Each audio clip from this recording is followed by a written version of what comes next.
এই পিরিয়ডে আমরা কিন্তু যে পরিমাণ পানির কথা এখানে বলা হচ্ছে সেই পরিমাণ পানি কিন্তু আমরা পাচ্ছি না।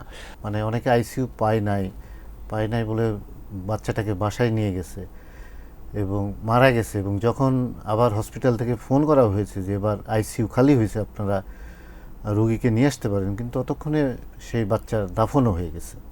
6 লাখ টন হচ্ছে গিয়ে আপনার ডিজেল স্টোরেজ আছে দেশে। ওয়েদার আপনার বছরে প্রায় 45 থেকে 47 লাখ টন ডিজেল আমাদের দরকার হয়। দর্শক, আমন্ত্রণ জানাচ্ছি টাইমস টুডেস হেডলাইন অনুষ্ঠানে। এই অনুষ্ঠানে আমরা টাইমস অফ বাংলাদেশে প্রকাশিত নানান খবর নিয়ে আলোচনা করে থাকি।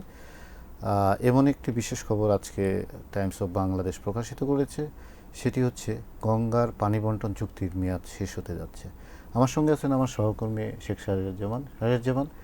স্টোরিটি আপনি করেছেন। তো আমাদের ডিসেম্বরে এই 3 দশক আগে যে চুক্তিটি হয়েছিল সেটির মেয়াদ শেষ হতে যাচ্ছে। সংক্ষেপে এই চুক্তিটা আসলে কি এবং বর্তমানে কি পরিস্থিতি বিরাজ করছে? ধন্যবাদ। যেটা আপনি বলছিলেন যে গঙ্গা পানি চুক্তি 1996 হয়েছিল 30 বছর মেয়াদে। সেই সময়টা এই 30 বছর মেয়াদের ভিতরে এটা একটা ক্লজ আছে যেটা অটো রিনিউয়াল ক্লজ, এটা এখানে সেখানে নাই। এখানে যেটা বলা আছে যে দুই পক্ষ আলোচনার ভিত্তিতে পরবর্তী যে রিনিউয়াল সেটা ঠিক করবে। এই চুক্তিটার ভিতরে যেটা রয়েছে যে সবচেয়ে ইম্পর্টেন্ট যে জায়গাটা হচ্ছে কি শেয়ারিং ফর্মুলাটা কি। এখানে যে শেয়ারিং ফর্মুলাটা সেখানে বলা হচ্ছে যে 70,000 কিউসেক পানি বা তার নিচে হলে বাংলাদেশ পাবে হচ্ছে গিয়ে বাংলাদেশ এবং ইন্ডিয়া 50-50 পাবে। 70 থেকে 75,000 কিউসেক হলে বাংলাদেশ পাবে 35,000 এবং ইন্ডিয়া বাকি অংশ। আর 75,000 উপরেও বেশি হলে ইন্ডিয়া পাবে 40,000, বাকি অংশ বাংলাদেশ পাবে। অর্থাৎ শেয়ারিংটা কিভাবে হবে সেই ফর্মুলাটা ওখানে দিয়ে দেওয়া আছে। কিন্তু আমরা যদি রিসেন্ট ডাটাগুলো দেখি, লেটেস্ট যে ডাটাগুলো, সেখানে দেখা যাচ্ছে যে এইটা তো লিন পিরিয়ডের জন্য, তার মানে জানুয়ারি টু মে এই পিরিয়ডটাই তো লিন থাকে, তখন নদীর পানির প্রবাহটা কম থাকে। এই পিরিয়ডে আমরা কিন্তু যে পরিমাণ পানির কথা এখানে বলা হচ্ছে সেই পরিমাণ পানি কিন্তু আমরা পাচ্ছি না। এর সবচেয়ে বড় কারণ হচ্ছে কি আপস্ট্রিম, ইন্ডিয়ার আপস্ট্রিমে তারা কিন্তু পানি উইথড্র করে নিচ্ছে। তারা প্রত্যাহার করে নেওয়ার ফলে ফারাক্কা পয়েন্টে, যেখান থেকে এই পানিটা পরিমাপ করা হয়, সেই পয়েন্টে কিন্তু ঠিক পরিমাণ মতো পানি চলে আসছে না। চুক্তির বরখেলাপ করছে ভারত, অবশ্যই, কারণ চুক্তি অনুযায়ী আমাদের যে পরিমাণ পানি পাওয়ার কথা সেই পরিমাণ পানি আমরা পাচ্ছি না। আচ্ছা, এর ফলে হচ্ছেটা কি? Number 1 problem climate change. আমাদের যে নদী, প্রায় 80টার মতো নদী, লেটেস্ট যে স্ট্যাটিস্টিক্স, 80টার মতো নদী শুকিয়ে গেছে, নাম্বার 1। নাম্বার 2, এই পানি যখন প্রবাহিত হয় তখন সে কিন্তু কিছু পলিমাটি নিয়ে আসে এই পানির সাথে। পানির প্রবাহ যেহেতু কম, পলিমাটিও কম। এর ফলে কি হচ্ছে কি, নদীর যে বেডটা থাকে, প্রতিটা নদীর একটা বেড থাকে, সেই বেডটা কিন্তু আস্তে আস্তে নিচের দিকে নেমে যাচ্ছে। এবং একটা স্ট্যাটিস্টিক্স আছে প্রতি বছরে কয়েক মিলিমিটার করে এটা নেমে যাচ্ছে। যদি আমরা এটা 50 বছরের একটা টাইম ফ্রেম ধরি, তাহলে কয়েক মিলিমিটার করে নামলেও এটা কিন্তু এক সময় গিয়ে 1 মিটারের মতো নেমে যাবে, যদি আমরা একটা বড় টাইম স্প্যান ধরি। তো আমরা কিন্তু দুদিক থেকেই ক্ষতিগ্রস্ত হচ্ছি। একদিকে আমাদের নদী শুকিয়ে যাচ্ছে, ফলে আমাদের ক্লাইমেট জনিত যে সমস্যাটা রয়েছে সেটাতে একটা প্রবলেম দেখা দিচ্ছে। আর 2 নম্বর কিন্তু আমাদের নদীর বেডগুলো নিচের দিকে নেমে যাচ্ছে। এক্সপার্টদের মতামত হচ্ছে কি এই ক্লাইমেট চেঞ্জের ফোকাস এটা অবশ্যই কোনো না কোনো একটা স্টেজে গিয়ে, এখনও বাই দ্য ওয়ে এটা রিনিউয়াল, আমরা বলছি যে ডিসেম্বর মাসে শেষ হবে, কিন্তু এটা রিনিউয়ালের যে নেগোসিয়েশন সেটা এখনও শুরু হয়নি। এটা তো একটা লেন্দি প্রসেস। ধরেন 30 বছর আগে একটা ভিন্ন প্রেক্ষাপটে হয়েছিল, এখন 30 বছর পরে এখন পুরো দুনিয়াটাই চেঞ্জ হয়ে গেছে। আপনি বলছিলেন যে পানি আমরা ঠিক মতো পাইনি এবং তার যে কনসিকুয়েন্সেস গুলো, তো এইটা তো বাংলাদেশের পক্ষ থেকে নানান ধরনের হিসাব নিকাশ করে অনেক আগে থেকে প্রস্তুতি নিয়ে, মানে এক ধরনের একটা যুদ্ধ করতে হবে আবার ইন্ডিয়ার সঙ্গে। এই জায়গাটাই হচ্ছে গিয়ে সবচেয়ে হয়তো বা বাংলাদেশের পক্ষে বড় দুর্বলতা, যে আমরা যদি এইখানে নেগোসিয়েশনে যাই তার আগে কিন্তু আমাদের নিজেদের হোমওয়ার্কটা করে নিতে হবে। এখনও পর্যন্ত তাদের হোমওয়ার্কটা কতদূর সেটা ওয়াটার রিসোর্স মিনিস্ট্রি বা জয়েন্ট রিভার কমিশনের যে মেম্বার বা অন্যান্য কর্মকর্তা রয়েছে তারা ভালো বলতে পারবেন। তবে আমাদের পক্ষ থেকে যেটা, পূর্ণ প্রস্তুতি ছাড়া এই ধরনের নেগোসিয়েশনে যাওয়াটা একটা suicidal. Number one. Number two, এ ধরনের নেগোসিয়েশন একটু লেন্দি হয়ে থাকে, যেটা আপনি বললেন যে প্রেক্ষাপট তো চেঞ্জ হয়ে গেছে। 30 বছরে এই যে পানি নিয়ে বিভিন্ন ধরনের, আমাদের তিস্তা 2011 সালে করার কথা ছিল, সেই চুক্তি কিন্তু আমরা গত 15 বছরে করতে পারিনি, because there is an opposition from the Indian side. তো আমার আন্ডারস্ট্যান্ডিং হচ্ছে গিয়ে যে 9 মাস অত্যন্ত কম সময়, তারপরও এই আলোচনাটা যত দ্রুত সম্ভব শুরু করা উচিত, নাম্বার ওয়ান। নাম্বার টু, এবার আলোচনার ভিতরে যেটা 1996 সালে ল্যাকিং ছিল, যে আলোচনাতে কিন্তু ক্লাইমেট চেঞ্জ ইস্যুটাকে ঢোকানো হয়নি। এইবারে কিন্তু আমাদের পক্ষ থেকে ম্যাক্সিমাম পুশ থাকা উচিত যে ক্লাইমেট চেঞ্জ ইস্যুটাকে যেন ওখানে অ্যাড্রেস করা হয়, তা না হলে আমরাই কিন্তু আলটিমেটলি লুজার হব।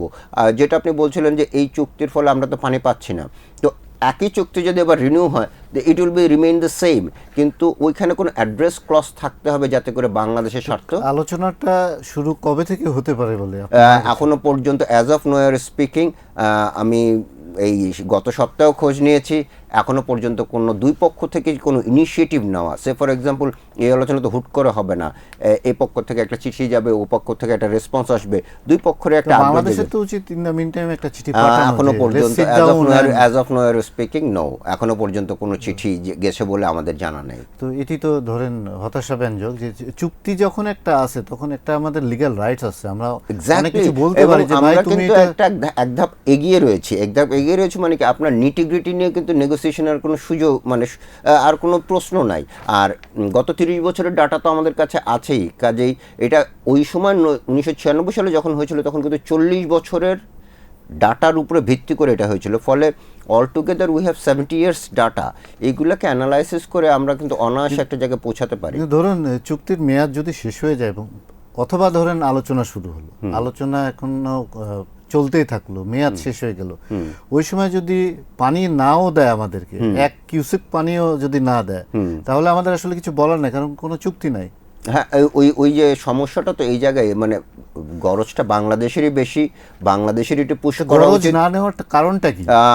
এইটা এখনো পর্যন্ত হয়তো বা গভর্নমেন্ট নতুন আসছে। ও বাই দ্য ওয়ে, ইন্টারিম গভর্নমেন্টও কিন্তু আমরা যদি একটু খেয়াল করে দেখি যে 2024, 25, 26, এই যে 26-এ শেষ হচ্ছে, সবচেয়ে ভালো সময় ছিল যে 23-24-এর সময় থেকে এটা আলোচনা শুরু হয়ে গেলে হয়তো 25-এর ভিতরে শেষ হয়ে যেত, 26 থেকে আমরা একটা জিনিস দেখতে পেতাম।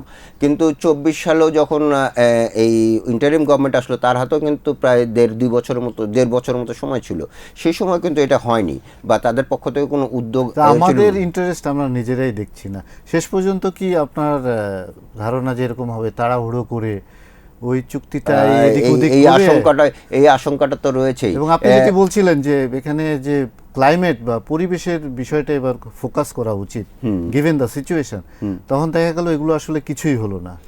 সেক্ষেত্রে ওই যে আপনি যেটা বললেন যে আমরা চুক্তি হয়েছে, পানি পাচ্ছি না, কিছুই তো করতে পারিনি, এখন আবার এই এক্স্যাক্ট এইটাই আবার রিনিউ হলো, একই তো ঘটনা ঘটবে, এখানে তো আমরা পানিও তো ঠিকমতো পাবো না। তো সেক্ষেত্রে তাহলে তো আর কোনো মানে আলোচনার হয়তো প্রয়োজন নাই, বলে জাস্ট দুই পক্ষ চিঠি দিয়ে বলতে পারে যে আমরা এই চুক্তিটা রিনিউ করার জন্য সম্মত হলাম, সেটা আসলে কোনো বাংলাদেশের জন্য লাভজনক হবে, সেটা সম্ভাবনাই বেশি আছে। দেখা যাক কি হয়। দর্শক, গত 3 সপ্তাহে রাজশাহী মেডিকেল কলেজ হসপিটালে 44 জন শিশু মৃত্যুবরণ করেছে এবং বলা যায় যে চিকিৎসার অভাবে, কারণ তারা নানান রোগে আক্রান্ত ছিল এবং তাদের জন্য আইসিইউ প্রয়োজন ছিল, তাদেরকে আইসিইউ সরবরাহ করা সম্ভব হয়নি, ফলে তারা বিনা চিকিৎসায় মারা গেছে এবং এদের অধিকাংশই বাড়িতে মারা গেছে বলে জানা গেছে। একটি সরকারি বিভাগীয় হাসপাতালে আইসিইউর অভাবে এত শিশু মারা যাওয়ার ঘটনা মনে হয় এর আগে ঘটেনি। এসব নিয়ে আমরা আমাদের স্টাফ রিপোর্টার শাহরিয়ার মায়ের সঙ্গে কথা বলবো। শাহরিয়ার মাই, আপনি তো স্টোরিটা করেছেন, আপনার দৃষ্টিতে কি মনে হয় যে এভাবে এরকম একটা ঘটনা, মানে অনেকে আইসিইউ পায় নাই বলে বাচ্চাটাকে বাসায় নিয়ে গেছে এবং মারা গেছে, এবং যখন আবার হসপিটাল থেকে ফোন করা হয়েছে যে এবার আইসিইউ খালি হয়েছে, আপনারা রোগীকে নিয়ে আসতে পারেন, কিন্তু ততক্ষণে সেই বাচ্চার দাফনও হয়ে গেছে। এই যে সার্বিক পরিস্থিতি, এই যে রাজশাহী মেডিকেল কলেজ হাসপাতালে শিশু রোগীদের এত পরিমাণ ভিড়, এত পরিমাণ চাপ, পর্যবেক্ষণে আমরা এই কথাটি অবশ্যই বলতে পারি যে হাসপাতাল কর্তৃপক্ষ আসলে এই ধরনের পরিস্থিতির জন্য কোনোভাবে প্রস্তুতি ছিল না। যখন হাসপাতাল কর্তৃপক্ষের সাথে কথা বলার চেষ্টা করা হয়েছে যে তারা এ ধরনের প্রস্তুতি আগে থেকে নেওয়া হয়েছিল কিনা, তারা বারবারই বলেছে যে বিভিন্ন অঞ্চলের, দেশের বিভিন্ন অঞ্চল, ইভেন তারা বলেছে যে রংপুর, দিনাজপুর, এমনকি দক্ষিণাঞ্চলের বিভিন্ন জেলা যেমন কুষ্টিয়া এবং খুলনা থেকেও নাকি বিভিন্ন শিশু রোগীদেরকে তাদের সেখানে পাঠানো হয়েছে এবং তারা সেই চাপটি সামলিয়ে উঠতে পারছে না। এবং সেখানে কর্তব্যরত যে ইন্টার্ন চিকিৎসকরা রয়েছেন তারা কিন্তু বারবারই বলেছেন যে আসলে আইসিইউ যে সংকট, তা যে কতটা প্রকোপভাবে উঠে আসছে রাজশাহী মেডিকেল কলেজে, তার পরিণতিই কিন্তু এই এত পরিমাণে শিশুর মৃত্যু। আমরা তো গত কয়েক মাস ধরেই শুনছিলাম যে শিশু রোগীদের সংখ্যা বেড়ে যাচ্ছে এবং হসপিটাল কর্তৃপক্ষ জানাচ্ছিলেন যে তারা আইসিইউ দিতে পারছেন না, এবং 3 মাস আগেও খবর পাওয়া গেছে যে আইসিইউর অভাবে শিশু মারা গেছে, কিন্তু তখন সংখ্যাটা খুব কম ছিল। কিন্তু এই যে 3 মাস সময়, এই সময়ের মধ্যে কি হসপিটাল কর্তৃপক্ষ কোনো ধরনের কোনো ব্যবস্থা নিয়েছে যে আমাদের শিশু রোগীদের সংখ্যা বেড়ে যাচ্ছে, সো আমাদের ওই প্রস্তুতিটা নিতে হবে? যদি না থাকে তাহলে সরকারকে জানানোর তারা নিয়েছে কিনা এবং সরকারকে জানিয়েছে কিনা? এ ব্যাপারে আমাদের বর্তমান স্বাস্থ্যমন্ত্রী রাজধানীর একটি অনুষ্ঠানে কিন্তু তিনি বলেন যে হাসপাতাল কর্তৃপক্ষ বা হাসপাতাল পরিচালক কিন্তু তাকে এই ব্যাপারে কিছুই জানাননি, এবং এরই প্রেক্ষিতে আসলে স্বাস্থ্যমন্ত্রী সেই হাসপাতাল পরিচালককে ফাঁসিতে ঝোলাতে চান বলেও তিনি মন্তব্য করেন। এ ব্যাপারে কিন্তু ইতিমধ্যে আমরা অবগত, কিন্তু এ ব্যাপারে যখন হাসপাতাল পরিচালকের সাথে কথা বলার চেষ্টা করা হয় তিনি কিন্তু এর কোনো সদুত্তর দিতে পারেননি, এবং তিনি কিন্তু বারবারই হাসপাতাল পরিচালক এবং হাসপাতালের মুখপাত্র তারা বারবারই প্রথম দিকে বলার চেষ্টা করেছে যে এই এত সংখ্যক মৃত্যুর সংখ্যাটি নাকি বায়বীয়, অর্থাৎ এটি নাকি সংবাদ মাধ্যমে, গণমাধ্যমে অতিরঞ্জিত, মানে তারা মানে এই সংখ্যাটাকে লুকানোর চেষ্টা করেছে। জি, এমন প্রবণতা তাদের মধ্যে দেখা গেছে। জি, অবশ্যই। কিন্তু পরবর্তীতে যখন বারবার অভিভাবকরা তাদের শিশুদের নিয়ে উৎকণ্ঠা বারবার প্রকাশ করছিলেন গণমাধ্যমগুলোর কাছে, এবার আমরা দেখতে পেয়েছি যে কিছু কিছু শিশুর ক্ষেত্রে এমনও হয়েছে যে তারা আসলে মারা যাওয়ার পরে তাদের অভিভাবকের কাছে ফোন এসেছে যে তাদেরকে এখন আইসিইউতে স্থানান্তর করা যাবে। জি, তো এই যে সার্বিক পরিস্থিতি, হাসপাতাল কর্তৃপক্ষ কিন্তু দায় এড়িয়ে যাওয়ার সর্বোচ্চ চেষ্টা করছে, কিন্তু সেখানে যারা কর্তব্যরত ইন্টার্ন চিকিৎসক আছে তারা কিন্তু বারবারই এই ব্যাপারটা সম্পর্কে আমাদেরকে সতর্ক করছেন যে এখনো পর্যন্ত আইসিইউর সংকট কিন্তু রয়েছে, এবং এই পরিস্থিতি যদি এখনই সামাল না দেওয়া যায় তাহলে পরিস্থিতি আরো ভয়াবহ হওয়ার উদ্বেগ প্রকাশ করছেন। এটি একটি বিভাগীয় সরকারি হাসপাতাল, তো সবচেয়ে ভালো চিকিৎসা সেখানে পাওয়া যাবে, এই জন্যই তো রোগীরা সেখানে যায় নানান ডিস্ট্রিক্ট থেকে, তো সেখানে তো যাবেই, কিন্তু আইসিইউ কম এটা তো কোনো অজুহাত হতে পারে না। ধরুন আইসিইউ কতগুলো আছে আর এর মধ্যে শিশুদের জন্য কতগুলো? রাজশাহী মেডিকেল কলেজে বর্তমানে আইসিইউ রয়েছে, মোট আইসিইউতে সিট রয়েছে মোট 40টি, তার মধ্যে 12টি বয়স্কদের জন্য, 12টি অন্য আলাদা ক্যাটাগরির রোগীদের জন্য, এবং শিশুদের জন্য রয়েছে 12টির মতো আইসিইউ। অর্থাৎ যেখানে যে মেডিকেলে আসলে রাজশাহী মেডিকেলে দেখা যাচ্ছে প্রতিদিন শিশু রোগীর সংখ্যা 600 থেকে 800 পর্যন্ত, সেই হিসাবে সবাই তো আর এর ভিতরে ধরেন সিরিয়াস রোগী না, মানে আইসিইউ তো সবার প্রয়োজন পড়ে না, কিন্তু প্রয়োজন পড়ে দেখা গেল যে হয়তো প্রতিদিন 20 জন বা 30 জনের। জি, হাসপাতাল কর্তৃপক্ষের তথ্য অনুযায়ী যে প্রতিটি 12টি যে শিশুদের জন্য আইসিইউ রয়েছে সেই বেডের প্রতিটি আইসিইউ বেডের জন্য বিপরীতে রয়েছে 50 থেকে 60 জন করে শিশু। এটা হাসপাতাল কর্তৃপক্ষই বারবার বলছেন। তো এই যে অপ্রতুলতা, এই কথাটি বারবার উঠে আসছে। না, তাহলে এর সমাধান কি? ধরুন এটা আমরা মাসের পর মাস শুনে আসছি, এখন ঢাকাতেও আমরা দেখছি যে আইসিইউ পাওয়া যাচ্ছে না, আইসিডিডিআরবিতে শিশু রোগীরা সেখানে ফ্লোরিং করছে, হ্যাঁ, তাদেরকে মেঝেতে চিকিৎসা দেওয়া হচ্ছে। তো এই যে অবস্থা, আমাদের শিক্ষার অব্যবস্থা, আমাদের অনেক রোগী আছে কিন্তু সেই পরিমাণ হসপিটাল নাই, হসপিটাল থাকলে হসপিটালে বেড নাই, বেড থাকলেও আবার ঠিকমতো চিকিৎসা হয় না।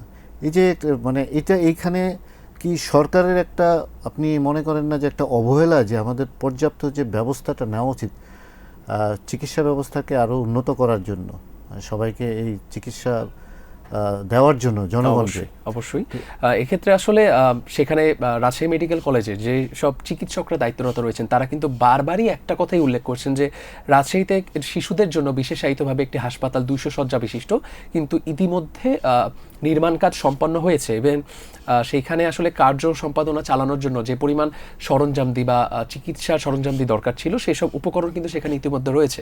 কিন্তু 2023 সালে সেই হাসপাতাল নির্মাণ সমাপ্ত হলেও আজ 2026 সালে অর্থাৎ 3 বছর পরেও এখনো কিন্তু সেই হাসপাতালটি সচল করা যায়নি। তাহলে তো ওই হাসপাতাল যদি মানে চালু হয়ে যেত 2023 সালে, তাহলে সেখানে তো মানে শিশুদের চিকিৎসা দেওয়ার অবশ্যই, একটা অবশ্যই। ব্যবস্থা পাশে চিকিৎসকরা যেহেতু এটাই ছিল, বলছিলেন। এখানে সিট না পেলে ওইখানে নিশ্চয়ই পেত। অবশ্যই সেক্ষেত্রে হয়তো শিশুদের মৃত্যুর এই হার কমানো যেত, অথবা দেখা যেত তো আইসিইউ পেলে হয়তো কোনো শিশুই মারা যেত না। অবশ্যই।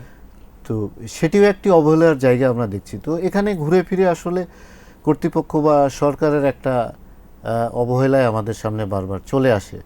নানান বিষয়ের মতো মানে স্বাস্থ্যের মতো একটি বিষয়ে যে সরকার অবহেলা করছে, এটা আসলে খুবই নিন্দনীয় এবং দুঃখজনক ঘটনা।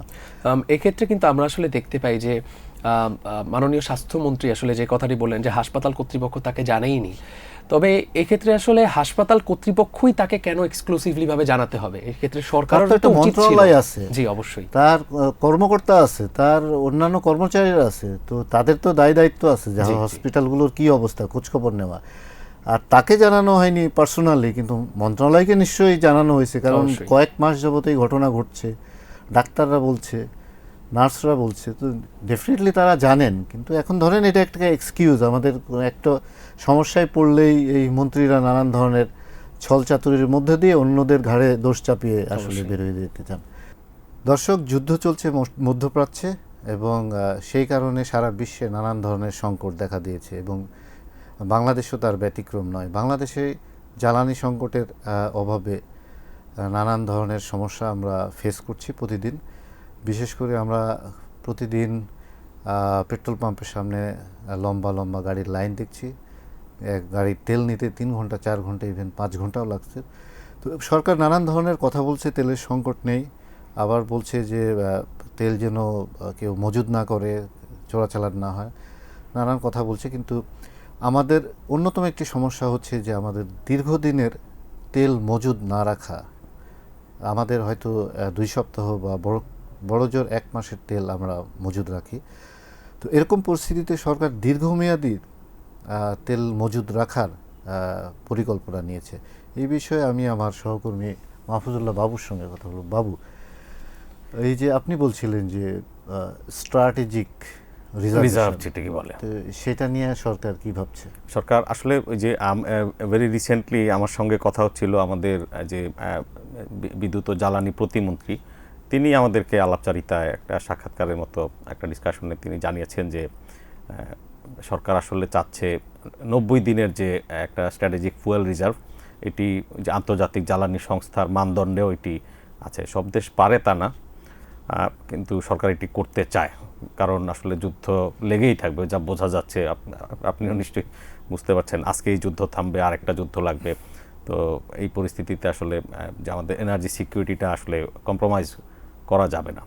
এখন প্রশ্ন হচ্ছে যে এটি করতে গেলে এখন আমাদের আছে রাফলি বলা হয় যে 30 থেকে 45 দিন পর্যন্ত জ্বালানির, কিন্তু এটা আসলে এটা তো আমরা শুনি, আসলে বাস্তবে এটা হচ্ছে যে আপনার যদি আমরা ব্রেকডাউন করি, যেমন আপনি যদি একটার জন্য যে ট্যাঙ্ক ধরেন, আপনি সেই ট্যাঙ্কে আবার অন্য জ্বালানি, হয়তো পেট্রোলেরটা অকটেন সেটা ঠিক আছে, কিন্তু ডিজেলেরটাতে আবার আরেক রকম, এরকম আর কি যে বিষয়গুলো।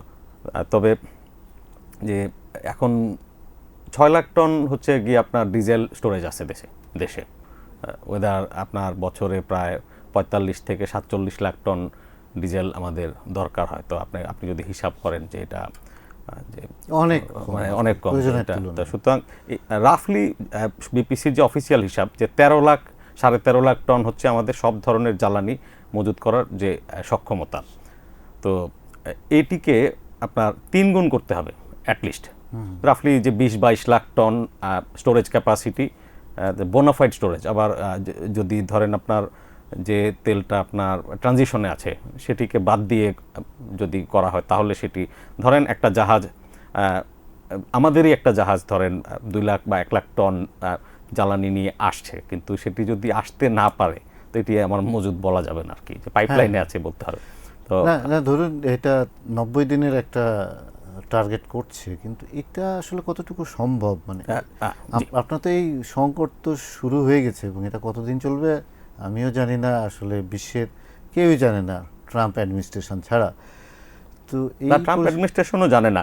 ট্রাম্প চাইলেও এই যুদ্ধ এখন ইরান তার যে মধ্যপ্রাচ্যকে শান্ত থাকতে দিবে, আবার কাতার সেই রিফাইনারি চালু করে ফেলতে পারবে। তো যাই হোক, মানে এই সেটা বলা যুদ্ধ যাবে না। আরও কিছুদিন চলবে। আজকে বলছে একজন ট্রাম্প অ্যাডমিনিস্ট্রেশনের যে আর কয়েক সপ্তাহের মধ্যে যুদ্ধ বন্ধ হবে, তার মানে আরও কয়েক সপ্তাহ, ধরেন 1 মাস হলো তো, আজকে তো গতকালকে 1 মাস হয়েছে, তো আরও আমরা যদি কয়েক সপ্তাহ 1 মাস ধরে রাখি, তো এর মধ্যে সারা বিশ্বের পরিস্থিতি কেমন হবে এটা আমরা বুঝতেই পারছি। যাই হোক, এটা আসলে কতখানি বাস্তবসম্মত যে বাস্তবসম্মত। এরকম পরিস্থিতিতে এসে সরকার আসলেই 90 দিনেরটা করতে যদি পারে, এটা কতদিন লাগবে? আপনার টাকা পয়সারও তো একটা জি, বিষয় আছে। আমরা বেসরকারি খাতের যারা বিনিয়োগকারী আছেন, দেশের শীর্ষ বিনিয়োগকারী বলা যায় এই খাতগুলোতে, তারা রিফাইনারি বা ওই যে আপনার স্টোরেজ ট্যাঙ্ক এগুলো তারা ওন করে, বিল্ড করে। তারা বলছিলেন যে 20 থেকে 22 লাখ টন স্টোরেজ ক্যাপাসিটির জন্য $1 বিলিয়ন ইনভেস্ট করা লাগবে না, তার চাইতেও কম। আর যদি সর্বোচ্চ গুরুত্ব দিয়ে আপনার যে এলসি খোলা থেকে শুরু করে একটা পলিসি ফ্রেমওয়ার্ক করা যদি কালকে করা হয়, তাহলে বেসরকারি খাত এটি 7 থেকে 9 মাসের মধ্যে এই ক্যাপাসিটি বিল্ড করতে পারবে। এখন সবচেয়ে বড় প্রশ্ন হচ্ছে যে এটার কি আসলে দরকার আছে কিনা, যে এই ইনভেস্টমেন্টটা, কারণ ইনভেস্টমেন্ট করলে তার থেকে একটা রিটার্ন আসতে হয়, আবার এই যে ধরনের রেন্টাল যে রিটার্ন সেটা খুব হাই না। তো অনেকে বলছিলেন যে আসলে উন্নত বিশ্বের মতো যে প্রাইভেট সেক্টর ইনভেস্টরদেরকে আপনার আমদানি, স্টোরেজ, তারপরে হচ্ছে রিফাইনিং, তারপরে হচ্ছে ডিস্ট্রিবিউশনের যে সব কিছু মিলিয়ে যদি তাদেরকে অ্যালাউ করা হয়, সেটি একটা ভালো মডেল হতে পারে। আর মানে প্রাইভেট সেক্টরকে ইনভলভ করা না করলে এটা, ধরুন আরেকটি বিষয় এখানে আসতে চাই। আরেকটা খুব ইন্টারেস্টিং জিনিস আছে, যে যে নিয়ন্ত্রিত বা পরিকল্পিত অর্থনীতির যে ধারণা, যেমন সরকার বেসরকারি খাতকে কিন্তু এলপিজিতে অ্যালাউ করেছে,